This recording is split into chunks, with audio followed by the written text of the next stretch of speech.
Hello! I think everyone to this point has been confused about James Gunn's plans for the brand new DC universe. But yesterday, a light bulb struck after I recorded yesterday's video and tried to explain to you how some things in Peacemaker Season 1 would be canon to the DCU and some of them wouldn't. But I got that all wrong. Because guess what? If I read back what James Gunn actually said about Peacemaker Season 1, it was this, and I misunderstood it, because that devious supervillain Mr. Gunn is trying to confuse us because it creates more conversation. But anyway, he said, Peacemaker Season 2 explains, let me get this right, because wow, Peacemaker Season 2 explains how Peacemaker Season 1 isn't canon to the DCU. So it's clear.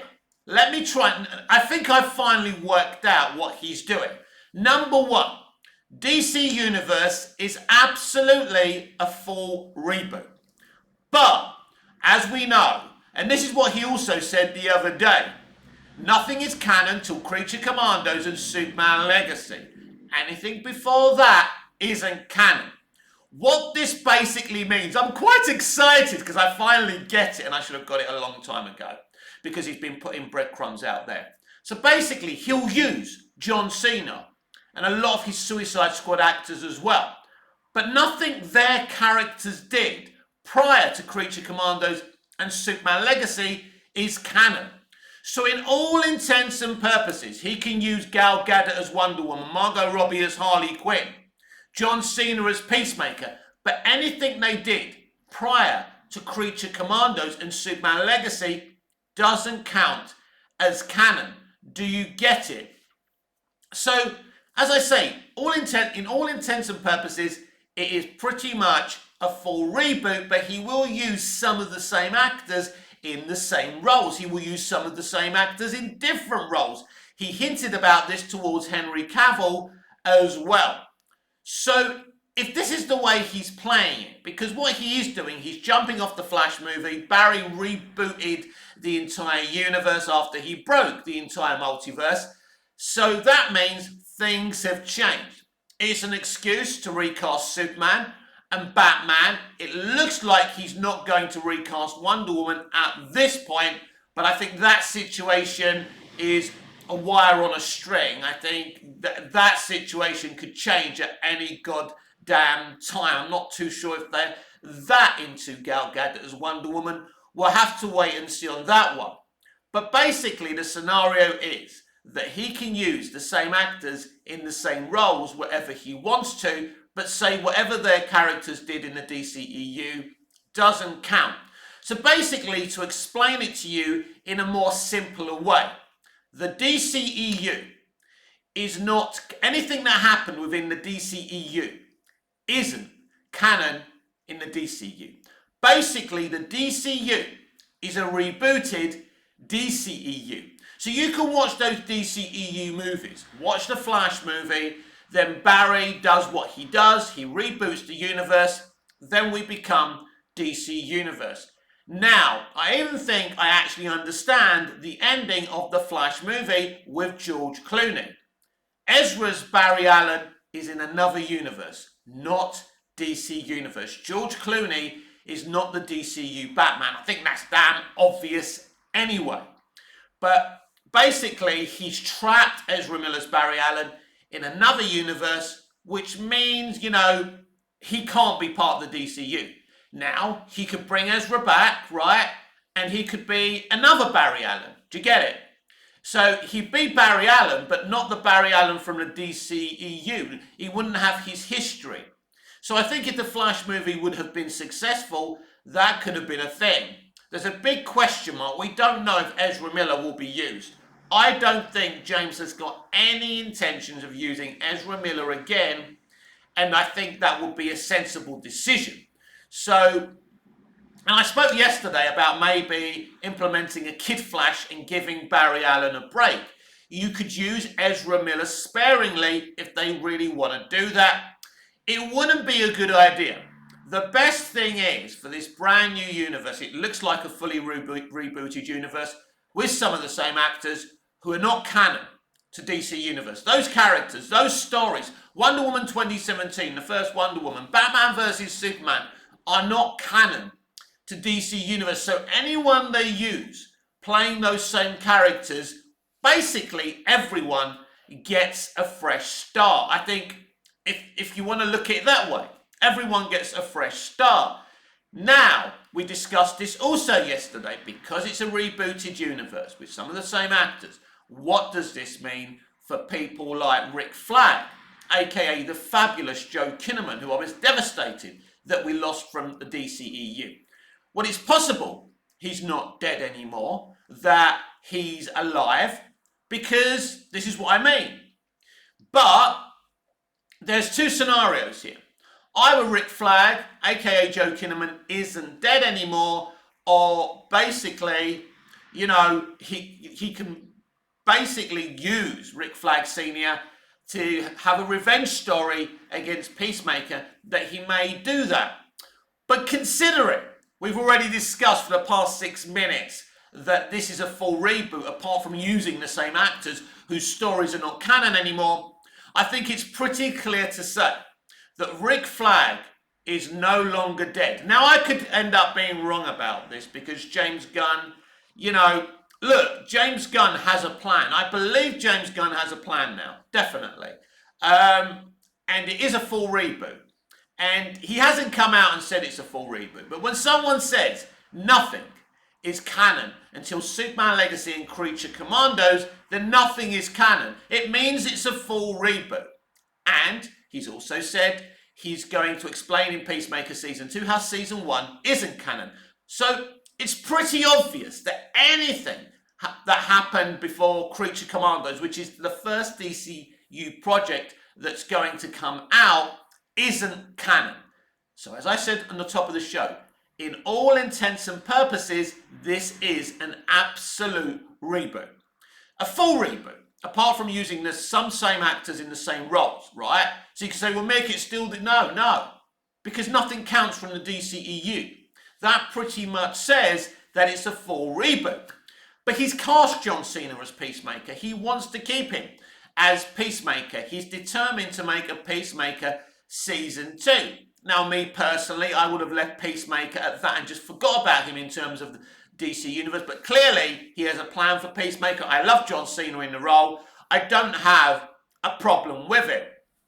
Is there a problem here? Is there an issue here with confusing audiences? Of course there is. But basically, if he ends up one day explaining this properly, I'm trying to do it for you. I'm trying to help you, basically. I'm here to clean out, to clean the litter from the road. Because I think it's important that fans understand what's going on, because there's a lot of misinformation from people who don't want you to consume what James is attempting to do, who want to spread hate. And I think it's important, at the very least, that you know the facts before you decide whether you're going to consume the brand new DC Universe from James Gunn or not. Basically, this is a restart, using some of the same actors in the same roles, but the history in the DC Extended Universe, in the Snyderverse, doesn't count. That's the end. So I like this. I would have preferred a full reboot in terms of using fresh, brand new actors, because I think then there's no confusion. But I can live with this. This is okay. And with this reboot, as you can see, there will be some new actors playing these roles. Amy Adams is no longer Lois Lane. Rachel Brosnahan is. Henry Cavill is no longer Superman. David Corenswet is. And so now let's give you a few updates, because he has been being very, very giving and forthcoming in the past few days, which again I find very, very interesting and exciting. So he posted a bunch of Superman comics. Now, he's done this before, but this is an interesting one. Because if you go look at his post, and I think that it's probably all over the internet, probably on Instagram and Threads, I'm not too sure if he posts much on Twitter. He still does post, but I don't see him that much anymore on Twitter. Anyway, he posted a bunch of Superman comics. And the underlining theme is rebirth, which is very, very interesting. Is he going to explain in this movie how David Corenswet is no Superman? Let me start again. Superman is no longer Henry Cavill, but is David Corenswet. Because if you look at all the kind of titles that he's posting, a lot of them, not all of them, have something to do with rebirth, and that's interesting. But there's also a Jimmy Olsen comic, so he's definitely giving us a Jimmy Olsen. Something I like. Growing up in the Christopher Reeve Superman universe with a Jimmy Olsen was great for me. He may not seem the most important character, but he's more important than you think. He's our way into the story. He's a school leaver, goes to work at the Daily Planet, the most famous newspaper in this fictional DC universe, and then Superman, he becomes Superman's best pal. That's brilliant. I love that idea. I think it's a sweet idea.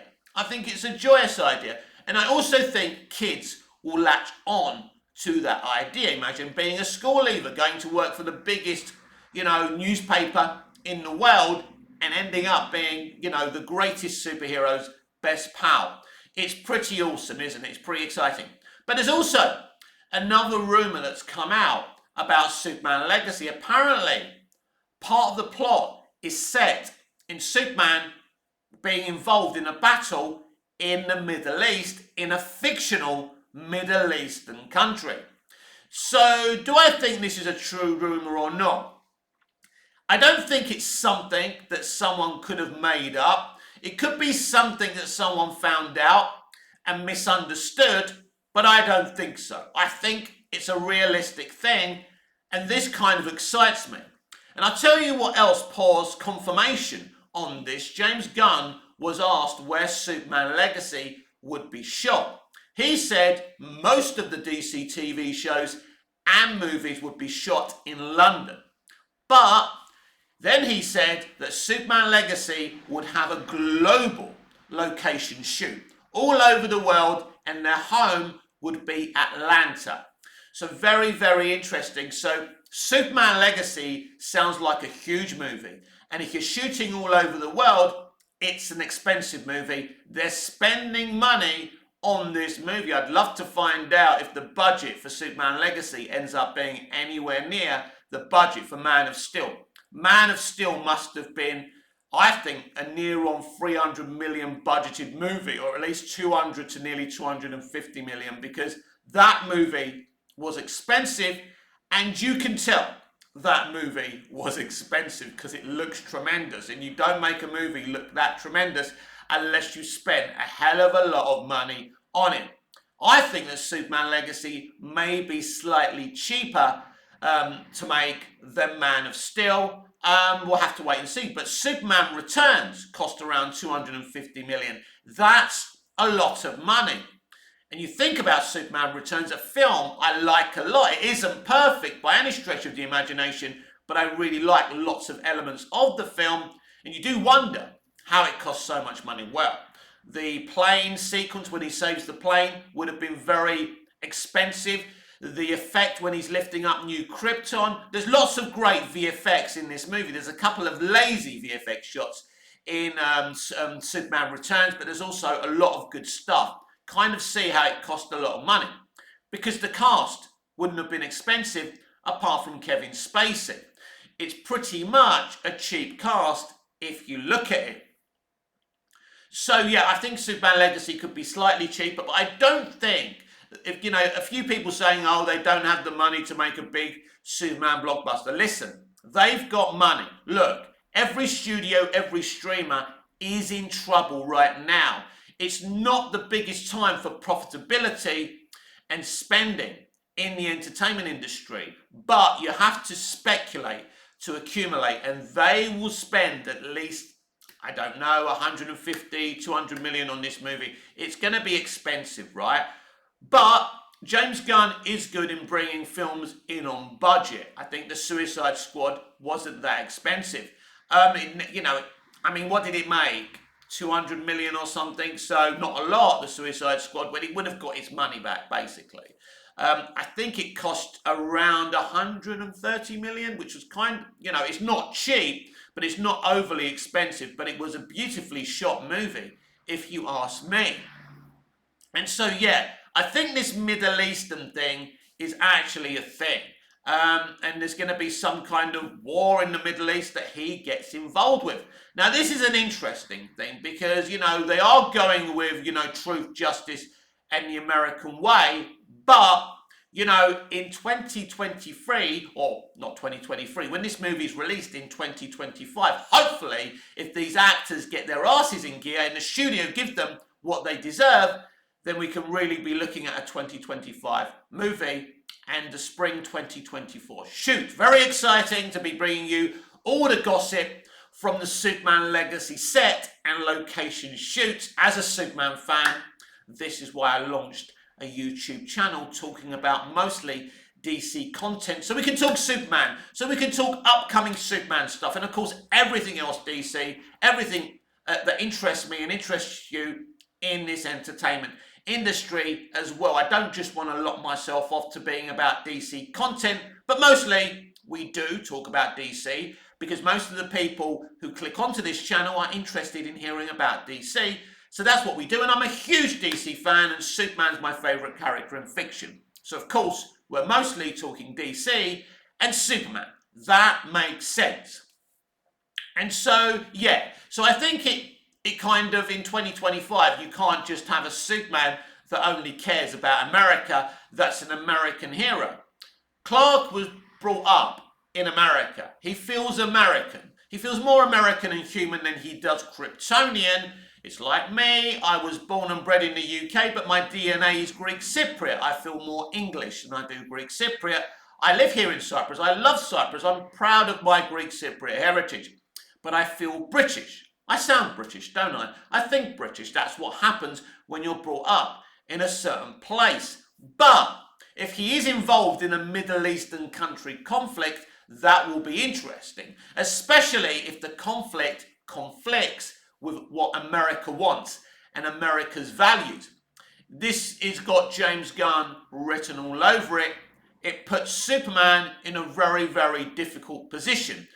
It's a similar thing I wrote for my Superman movie. Obviously, I haven't made a Superman movie. I haven't been asked to write a script for a Superman movie, but I did it for my own amusement.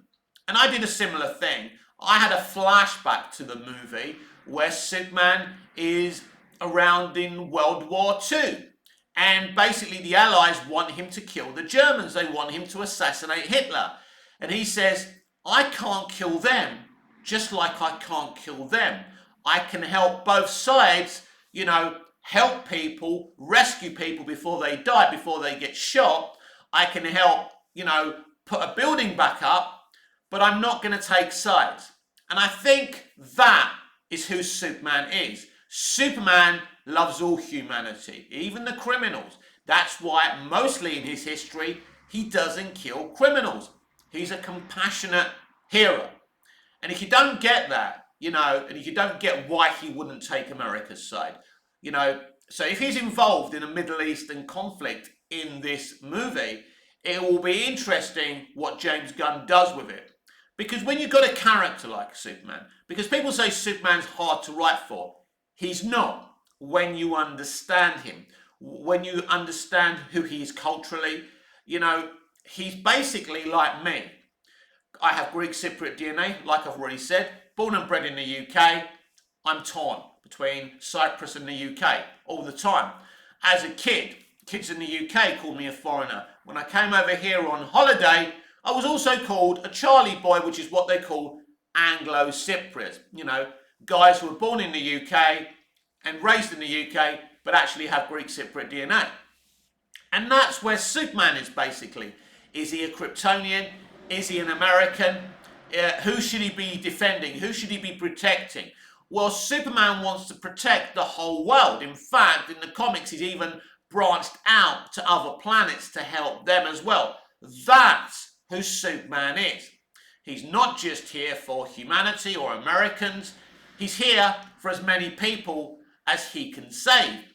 And I think it's the Atticus Finch analogy I loved in Smallville when Lex Luthor says, be careful. If you want to be a hero, you can't save everyone. In the end, you'll end up making enemies, and I think that's a very interesting analogy with Superman, because ultimately in life you can't be friends with everyone, and ultimately you're gonna, get on the opposite side of a person that you want to be there for as well. But that's who Superman is. So I think this is a very, very interesting storyline if it is true that Superman in Superman Legacy will be involved in some kind of Middle Eastern conflict. We were talking yesterday about rumours about Brainiac, but as I said yesterday, as much as I would love to see Brainiac, a Brainiac rumour is easy to leak. They've been leaked for a very long time.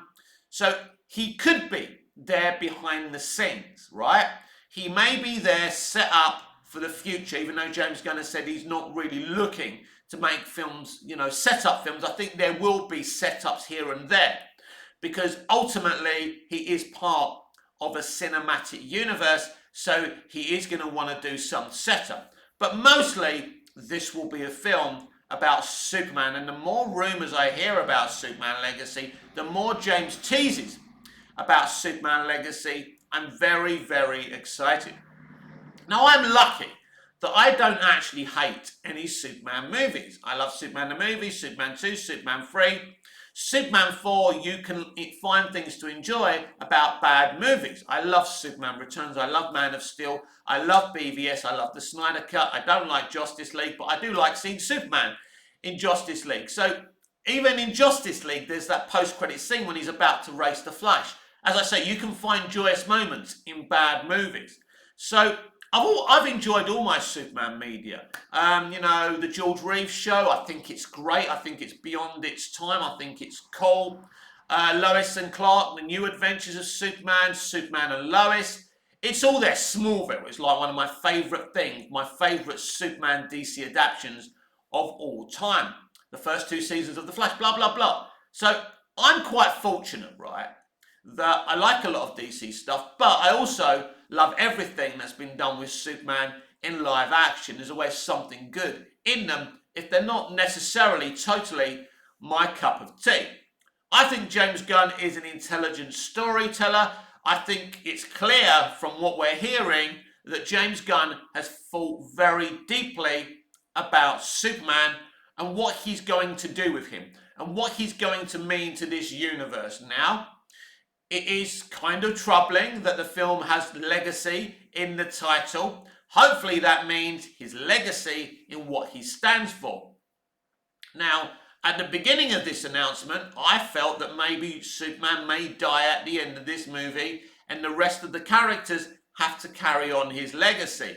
Obviously, people would be really, really pissed off if he did that. So it will be interesting. You need Superman in this universe. You need Superman to be a beacon of the Justice League of this universe.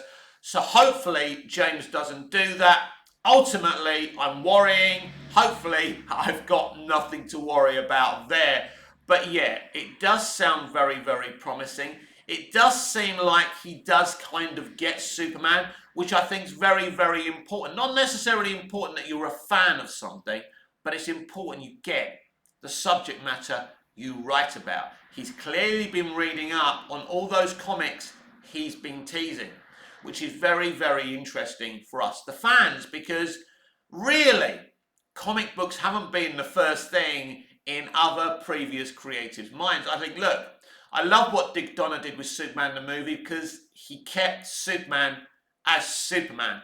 He didn't want to make, he didn't want to make Superman Homelander. He didn't want to mess with American mythology, because that's how Dick Donner saw Superman, as part of American mythology. He's America's King Arthur. Superman holds a lot of importance in American history. He's beyond being a comic book character, and this is why people got very pissed off with elements of the Snyderverse. And the same with Batman, part of American mythology. He's been around since 1939. Superman's been around since 1938.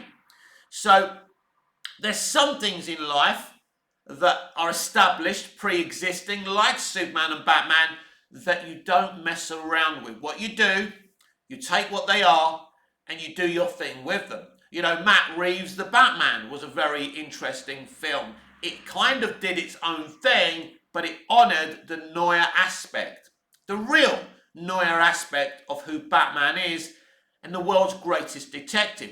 In this film, you can see him deducting, working things out, which I think most Batman fans would have been very, very happy about. The only thing we want to see from the sequel, of course, is a little bit more excitement, a little bit more action, but the rest of it, the Batman was really cool and will be his own thing. There was this question put to Matt, could you have a Superman in the Batman universe? Or, you know, because you don't want a fantastical universe and you want a grounded universe, you know, could you do it? Where he said, I don't have any plans, but there is a way I could do it. And I think there is a way. There could be a Superman in the Batman, in the Reeves verse, in the Pattinson, you know, in the Pattinson universe, because he can be more grounded.